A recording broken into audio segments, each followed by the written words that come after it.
Spider-Man, Spider-Man, except he's not Spider-Man this time. He's going overboard to search for treasure.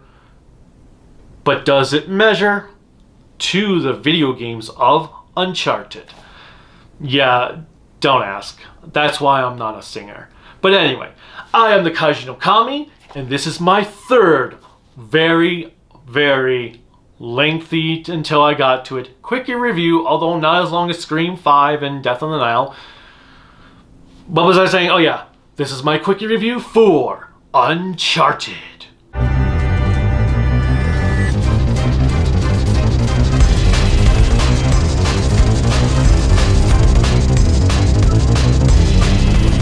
This video is brought to you by the KnK store, creativity by design llc.com/shop. You can buy all kinds of cool KnK merchandise. We've got t-shirts, notebooks, pens, water bottles, and a poster. Check it out, and thank you for your business. Now back to the review.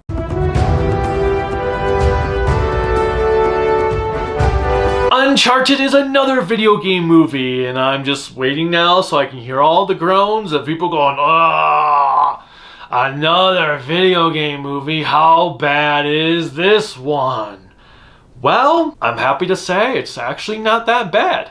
If you are a fan of the Uncharted series, you're probably going to find yourself enjoying this movie. Tom Holland did a really great rendition of a young Nathan Drake. The woman who played Chloe, whose name I can't remember, I think it was like Sophie Ali, she did a really great rendition of a young Chloe despite not having a nice thick accent. Then we have Mark Wahlberg, who he was fine as Sully, but he was missing something with those Sully-isms and the way Sully speaks. But usually in the video games, whenever you have Sully on screen, he will have this snarky comments that he'll do with Nathan Drake. Like, him and Nathan are running and Sully's like, "Oh my god, I'm sweating like a hooker in church." He doesn't really do any of those in this movie, which is kind of disappointing. I'm not sure why they went with Mark Wahlberg for Sully when there are other actors that I could most likely say, "Oh, that I could see that being Sully," or "that could be Sully." Although most of them are probably a bit older, and they were going for a younger Sully, so maybe not. I don't know. Mark Wahlberg just didn't really have the voice for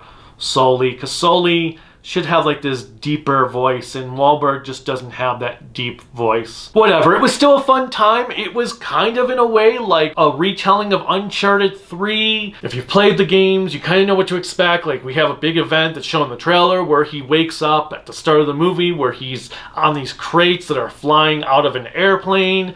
We have that sequence, and then we have a flashback to show you everything that led up to that point, and then the movie moves forward just like an Uncharted video game. In fact, the entire movie just felt like you were watching the cutscenes to an Uncharted game spliced together that got rid of all the bits of gameplay, or the majority of the bits of gameplay, where you're just fighting off horde after horde after horde of enemies. Visually, there were a lot of great visuals. The movie moves at a brisk pace. It never feels like it's moving too fast, but it never feels like it's slowing down enough to bore you. The quips from Nathan are pretty good. Antonio Banderas does a really spectacular job with the role he's given as the pseudo-villain. I'm not going to go and say this is the greatest video game movie ever, because it definitely isn't.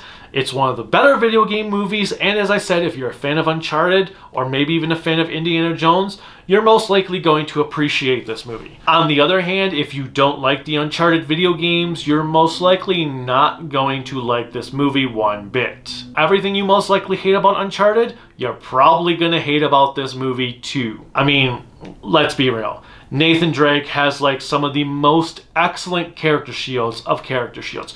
Granted, he doesn't spend half a video game after being impaled on some wood like Lara Croft did, where Lara Croft just kind of walked it off that by the time the cutscene ended, she was perfectly fine for you to jump around all the time with. But Nathan Drake does have his own personal sets of character shields that keep him protected no matter what happens. The other cool thing is that this can kind of work in the Uncharted gaming universe. So if they wanted to turn the movies into part of the Uncharted world where they're just one big thing, the games and the movies are all in the same world, it could kind of work out like that. Granted, then you would have to have people play the games to understand the movies, and I don't think people would really take to that very well. But That's how much I thought that this movie was a very good Uncharted movie. It could work in the game universe. Overall, I'm going to give Uncharted a fun 8 out of 10. Have you seen Uncharted? Are you a fan of the video games? What is your favorite Uncharted video game? Mine is 2. I loved the second game so much, and trains are awesome. So that train sequence was freaking badass.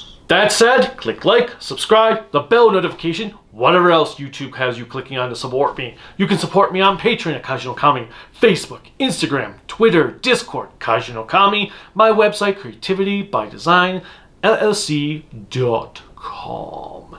And there's Kaiju no Kami merchandise there. Check it out. Until next time, bye.